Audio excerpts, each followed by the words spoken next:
Florida restaurant Marquee asks, what do you call a lesbian dinosaur? Possibly aimed at Mayor and Police Chief Rick Reed, owner of Sweetie's Diner in Fort Pierce, whom has been fighting with the Chief of Police and Mayor for years.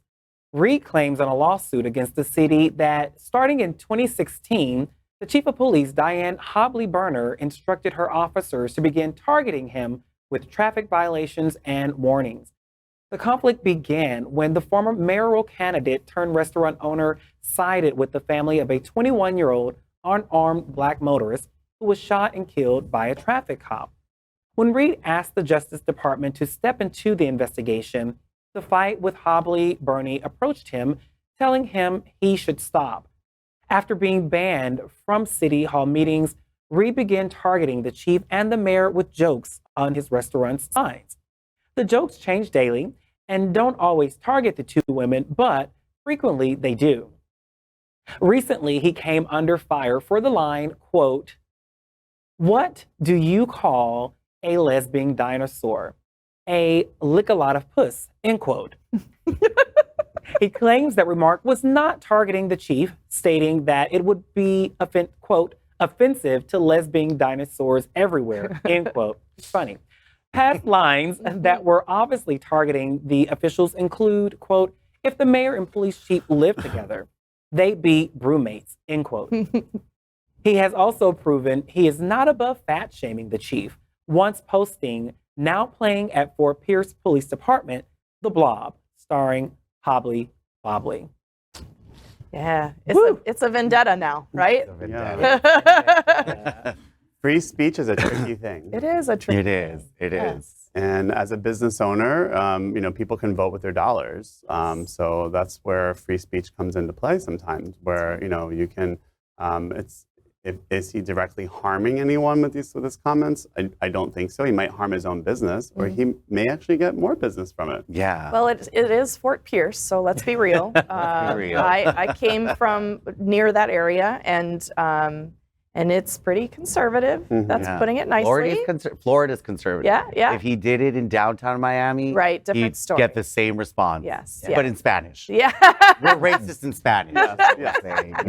But it's conservative. It's conservative. So it's the whole state. I do admire his valor, and his I'm a comedian, so I value that he's trying to, he's using comedy.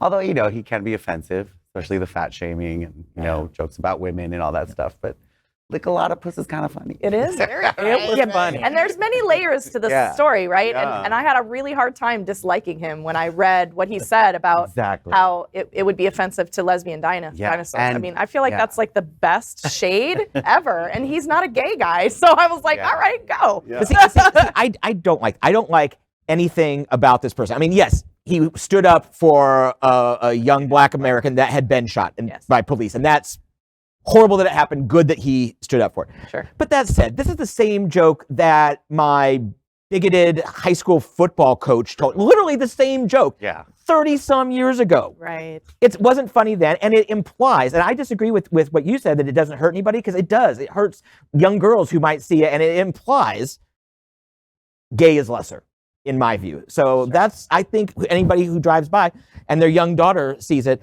I think they're gonna feel lesser because of it. It encourages, I think, attacks on our community. And I would bet if we got a search warrant to go into his house, we would find a pile of well-worn red hats. I think that I think it's hard to label somebody that, but by a comment that's really, I think it's an innocuous joke in many cases. Yeah. Yes, is it in poor taste? It may be in poor taste. I think, I think because of the audience, it's a bit innocuous. I think people will use it as an opportunity to repeat the same thing in school, or it normalizes it in a way. Right. So I think it is a bit dangerous here in Florida. Unfortunately, we're a bit too ignorant to maybe see the joke or sarcasm in it. I think because the majority. Well, what I mean is, for example, Trump's rhetoric. I dislike saying his name, but his rhetoric got him to a place where people were expressing more of their humor. And I didn't like his rhetoric. I felt that it was very dangerous. But from this guy, I don't see him as being homophobic. I think that he's trying to get the message out in a healthy way. Right. And what it seems like, especially when I interact with more of our demographic today, is that the humor and things is just being taken away. Right. And that we're so serious that the humor is just a distraction. Right. And we lose the focus of what's important. So I tend not to now let those type of things bother me because I don't want to get distracted and focus so much on that that the real issue is missed.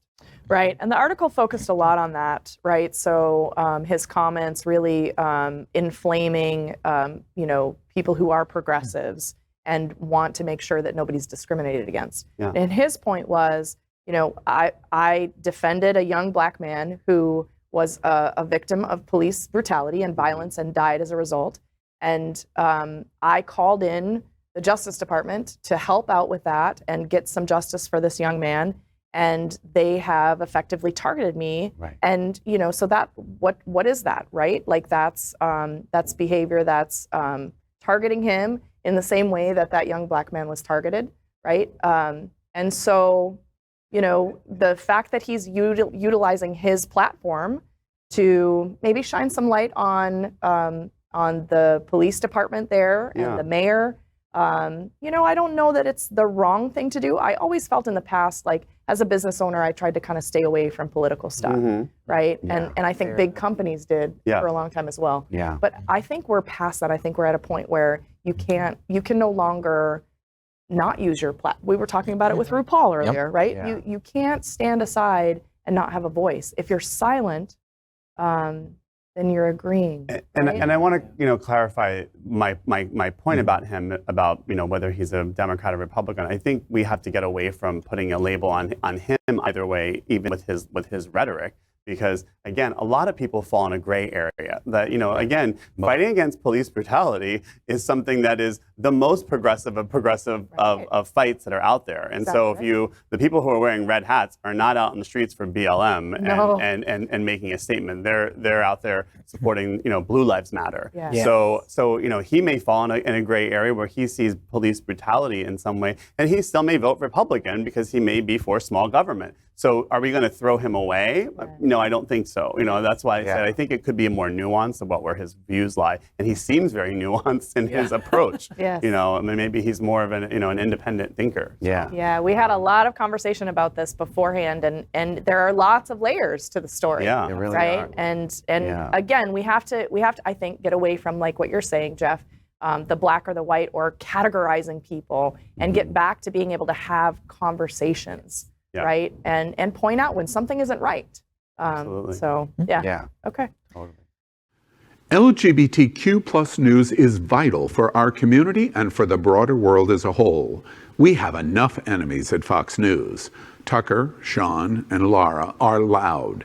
We need passionate allies. Happening Out Television Network, Queer News Tonight, and It's Happening Out are literally out of the closet and into the headlines. Our community needs your support. Like this broadcast and subscribe now to ensure the growth of the entire LGBTQ plus community.